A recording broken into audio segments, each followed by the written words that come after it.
So today we will be discussing a non-functioning pituitary adenoma.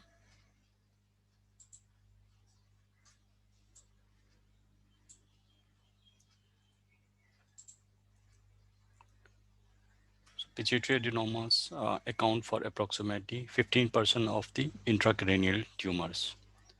Since tumors can produce different hormones, their consequences and management vary widely.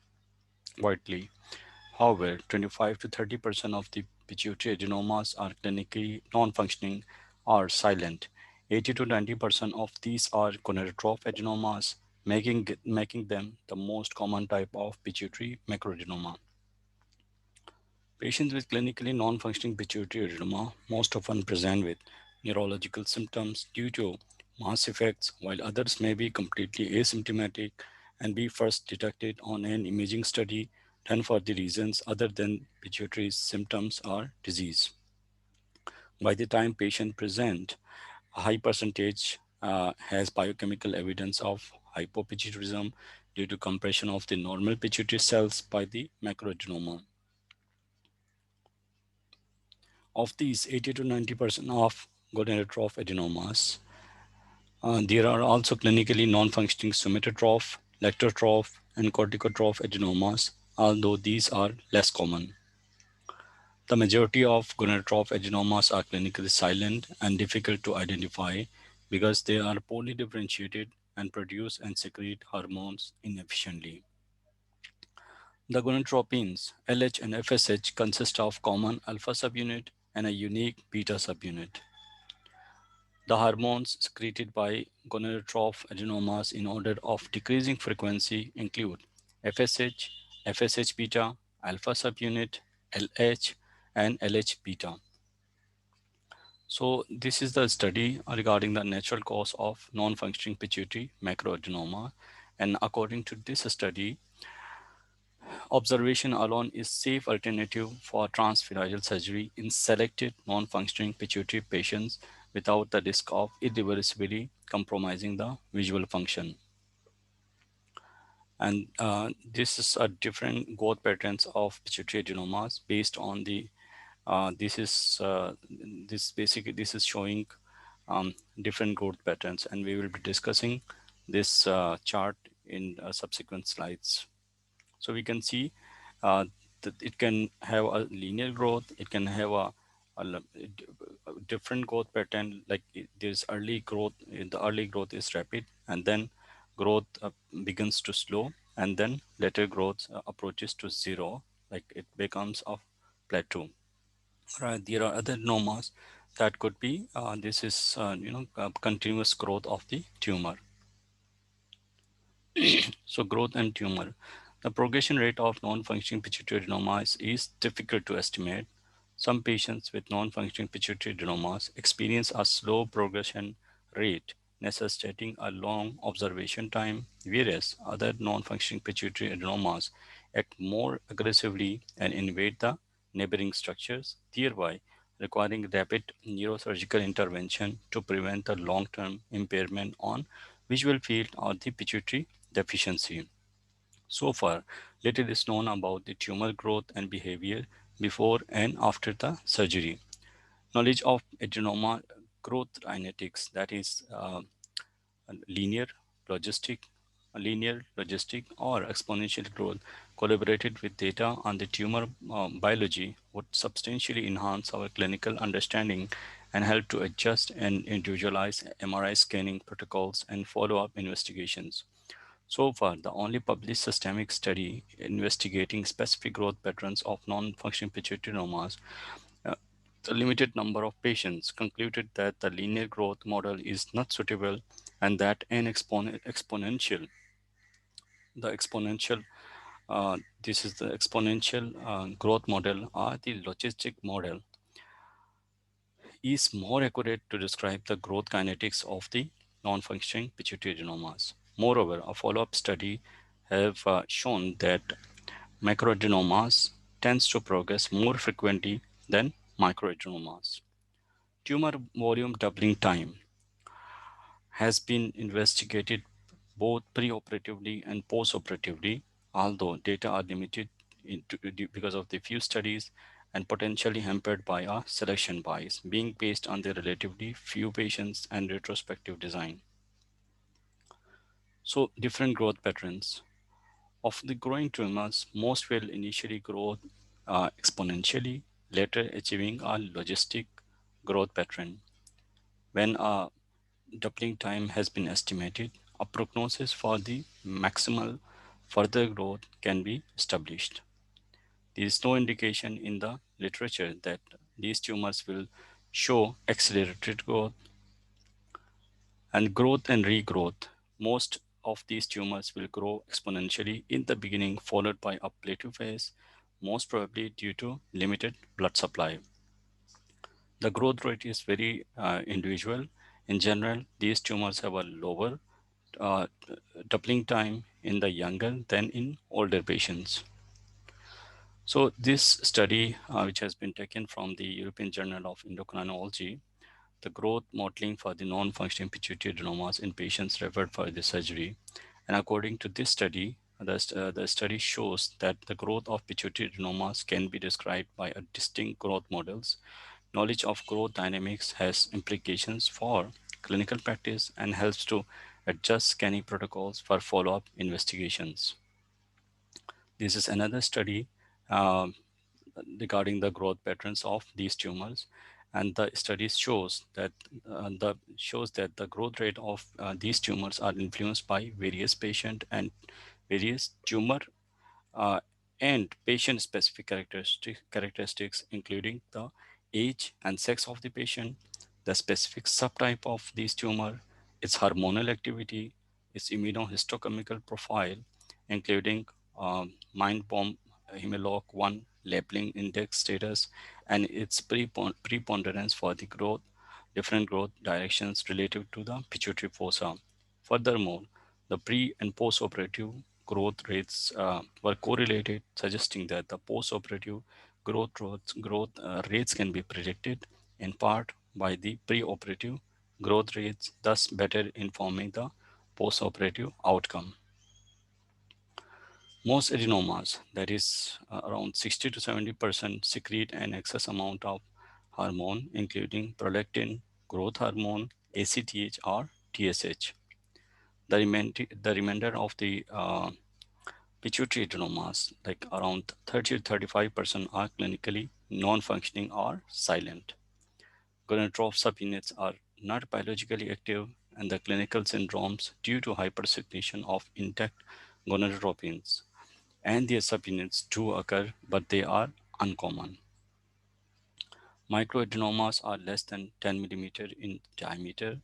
Regardless of the cell origin, macroadenomas may impinge on the critical paracellular vascular and neural structures, with resultant visual field defects, including bitemporal hemianopia and decreased visual acuity and headaches. Immunohistochemical evaluation of differentiated cell-specific pituitary transcription factors and hormones, as well as the clear biochemical imaging and clinical phenotypes, define tumors characteristics and endocrine syndromes, allowing for the individualized treatment.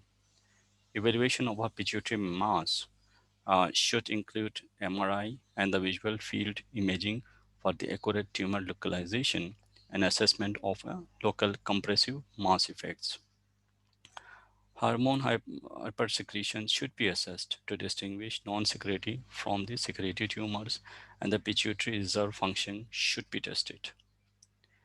Approximately 30% of the surgically resected adenomas have persistent or progressive post-operative growth for up to 4 decades or even longer, with the local invasion and increased percentage of cells positive for the tumors, particularly prone to invasive growth and recurrence, include those arising from the sparsely granulated somatotrophs, silent corticotrophs, corticotroph crook cells, and lectotrophs in the middle-aged or the older men. Pituitary carcinomas are extremely rare. They account for less than 0.5% of the pituitary tumors and respond inconsistently to temozolomide. So this paper has been taken from the NEGM, and this table shows the individualized approach to pituitary adenoma management. So we can see if the patient age is less than 30 years, uh, the finding and outcome include more aggressive growth and recurrence, florid hormone phenotype, most commonly growth hormone. And if the patient is greater than 60 years of age, then um, there is less aggressive features, smaller tumors, and the larger tumors. If the tumor is smaller, then most probably it is because of the growth hormone secreting tumor. And if the tumor size is larger, then most probably it is because of the prolactin secreting tumor. In case of gender, females tend to have microadenomas secreting prolactin and corticotropin, while in case of male, more macroadenomas, higher hormone levels are expected. And as far as the MRI findings are concerned, larger tumors are more resistant to treatment, and invasive tumors are most likely to recur. Intensity determines somatostrop receptor ligand responsiveness, like growth hormone. And if there are dense granules in the histology, then the patient has the indolent course responsive to somatostrop receptor ligand.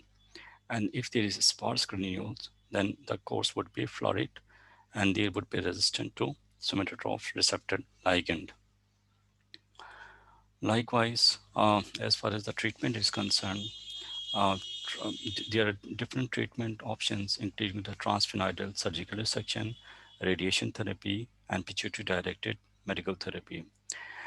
The advantages of transphenyidal surgery include rapid growth and symptoms remission, one time cost, potential for the cure, and decompression of the vital paracellular structures. Tumor debulking may enhance adjuvant therapy, and the disadvantages would be persistent tumor remnant, post-operative hypopituitarism, and some patients may not be a candidate for the surgery. And the risk include are diabetes insipidus, electrolyte abnormalities, neurological deficit, CSF rhinorrhea, death from the anesthetic agents, and other risks include resection performed by the low volume surgeons. With regards to radiation therapy, the advantages are permanent results, one-time cost, long-term treatment not required, no drug-related adverse effects, and the disadvantage is very slow efficacy onset, medical therapy required until effects are evident. It is associated with hypopituitarism, visual disturbance, stroke, and rarely CNS damage. And in rare cases, brain tumors can be present in these patients. And in case of medical therapy, the advantages are hormone control and symptom relief. There would be no hypopituitarism and tumor mass is controlled. However, there would be no permanent cure, long-term sustained treatment required, ongoing cost, injection and adherence are the common issues. Risks regarding the somatororeceptor ligands include gallstones or sludge, diarrhea, nausea, hyperglycemia, sinus bradycardia, alopecia, injection site pain, and headache. And the risk regarding the D2 agonist include depression, nausea, and vasospasm. So the clinical presentations of coronary adenomas, there would be neurological symptoms which are most common, including the visual impairment, headache, and other signs would include diplopia, seizures, and CSF rhinorrhea. An incidental finding when an imaging procedure is performed because of an unrelated symptom. These patients can have hypopituitarism. There would be biochemical evidence most commonly, and clinical symptoms less common but include oligomenorrhea or amenorrhea in men and decreased libido and erectile dysfunction in men. Clinical symptoms due to hormonal hypersecretion, ovarian hyperstimulation when FSH is secreted excessively in premenopausal women, and premature puberty when intact LH is secreted in prepubertal boys. So, hormonal criteria for the diagnosis of gonadotroph adenomas. Any one or combination of the following is required. There can be supranormal basal serum concentration. In case of male, there can be FSH elevation, alpha LH beta subunit or FSH beta subunits, or sometimes these patients can have LH and a testosterone that would be on a higher side. In case of females, FSH but not LH, and any subunit related to intact FSH and LH can be present. Uh, Supranal response to thyroid TRH. These, in case of male, we can have elevated FSH, LH, and LH beta. Likewise, in females, we can have elevated level of FSH, LH, and LH beta. Higher percentages of hypopituitarism may be detected biochemically in patients with clinically non-functioning adenomas. The most common pituitary hormone deficiencies are growth hormone deficiency, LH, FSH, like these patients tend to have hypogonadotrophic hypogonadism, and ACTH secondary with secondary adrenal insufficiency, TSH with resultant central hypothyroidism. So this is the image which shows the large pituitary lesion. Non-secreting adenomas. Although several lesions may present as non-secreting cellular masses, most are non-secreting adenomas of gonadotroph lineage. These adenomas express differentiated hormones products and cell-specific transcription factors, but since the respective peripheral blood hormone levels are not elevated, the adenomas are not associated with systemic syndrome phenotypes. True null cell adenomas express no hormone gene product. And clinical features and diagnosis would be these adenomas may be unrecognized for several years and are usually diagnosed because of the local mass effects or hypogonadism are detected incidentally. And chiasmal compression can cause gradual progressive deficit in vision, and about two-thirds of the patient have decreased gonadotroph levels and hypogonadism. 10% of these patients with non-secreting adenomas present with pituitary apoplexy. Very rarely, circulating gonadotroph levels are elevated, resulting in ovarian hyperstimulation or increased testicular volumes. Paradoxically, however, higher gonadotroph levels are more commonly downregulate the gonadal axis. Clinically silent tumors express non-secreting corticotropin or growth hormone account for up to 20% of the non-secreting tumors, and they are usually resected after a non-secreting macroadenoma has been diagnosed, with the diagnosis subsequently confirmed by the histological assessment with appropriate immunostaining. These silent tumors grow aggressively with no apparent features of hypercortisolism or acromegaly, although their morphological features may be indistinguishable from those of the secretory adenomas. Complete resection of these non-secreting macroadenomas is achieved in approximately 65% of the patients, with visual function restored in up to 80% of the patients, and hypopituitarism, when present, reversed in approximately 50%. Preoperative tumor invasiveness largely determines the risk of postoperative persistent or the recurrent tumor requiring adjuvant irradiation or reoperation. Radiosurgery has been associated with high rates of tumor control in a multi-center analysis involving 512 patients, followed by a median of 36 months, and pituitary failure developed in 21% of the patients.